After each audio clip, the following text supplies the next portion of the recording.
Hello hello மக்களே, இது உங்கள் லோக்கல் லேக்கா. இன்னைக்கு ஹோட்டல் பக்கம் போனா நோ ஸ்டாக் போர்டு பாக்குற நிலைமை வந்தாலும் ஆச்சரியப்படுறதுக்கு இல்ல. ஒரு பக்கம் போரு, இன்னொரு பக்கம் சிலிண்டர் விலை உயர்வுன்னு டபுள் அட்டாக் நடக்குது. கொரோனா காலத்துல சாப்பாடு கிடைக்காம கஷ்டப்பட்ட மாதிரி இப்போ மறுபடியும் ஒரு சூழல் உருவாகுதா? இதோ அந்த 7 அதிரடி ரகசியங்கள். 1. ஈரான் இஸ்ரேல் போர் காரணமா ஹார்மோஸ் நீரிணை பகுதியில போக்குவரத்து பாதிக்கப்பட்டு உலகளவுல எரிபொருள் விநியோகம் இப்போ தலைகீழா மாறியிருக்கு. 2. தமிழ்நாட்டுல சென்னை, கோவை மாதிரியான முக்கிய நகரங்கள்ல கமர்ஷியல் சிலிண்டர் தட்டுப்பாடு இப்போ உச்சத்தை எட்டியிருக்கு. 3. சிலிண்டர் கிடைக்காததால பல உணவகங்கள் தங்களோட மெனுல இருக்கிற உணவு வகைகளை அப்படியே பாதியா குறைச்சிட்டாங்க. 4.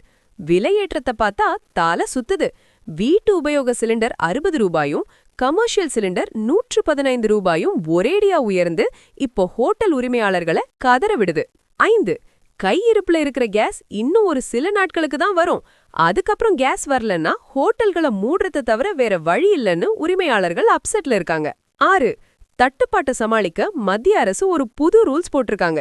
அதாவது ஒரு சிலிண்டர் புக் பண்ணுனா அடுத்த சிலிண்டருக்கு 25 நாள் கேப் இருக்கணுமாம். 7. இப்போதைக்கு ஆஸ்பத்திரி மற்றும் கல்வி நிறுவனங்களுக்கு முன்னுரிமை கொடுத்துட்டு மத்த துறைகளுக்கு கேஸ் கொடுக்கறது பத்தி ஒரு ஸ்பெஷல் குழு ஆய்வு செஞ்சுட்டு வராங்க பாஸ்.